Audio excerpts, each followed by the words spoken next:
Yeah, absolutely, Mark. So from a third-party app side, all the things that you kind of walk through generally apply, right? ITGCs, business process controls, SDLC.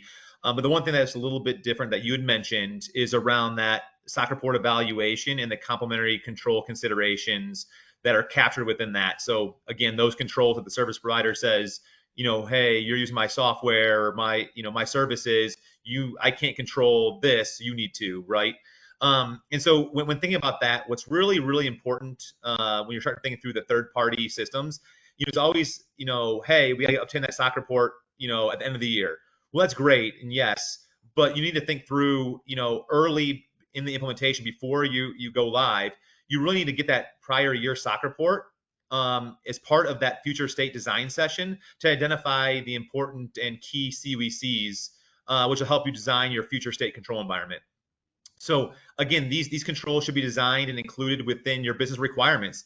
And quite honestly, Mark, they should they should go through the same rigor of their testing cycles like any other functionality, just at a little bit lesser extent, right? So at a bare minimum, the CVCs should be part of that future state RACM that you're putting together.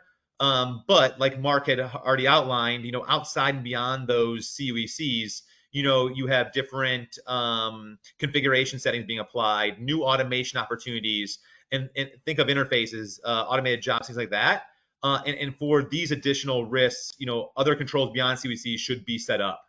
And then on top of that, each year, like I mentioned, getting that current period SOC report and evaluating it for whether or not those hosted applications are effective. So hey, do you have a design template that's really imperative to have so you can understand the overall report? But are you looking at other carved out reports or other subservice providers within that report? Are you evaluating deviations or even qualifications? And then even on that, are you also mapping out your CUECs and CSOCs, for those subservice provider CUECs? So, Mark, there's a lot of things to consider from a third party perspective as well, but nothing that's insurmountable. Definitely if you start it early in the project, it can be a really smooth, easy process if you start with the future state design and really incorporating it during that point.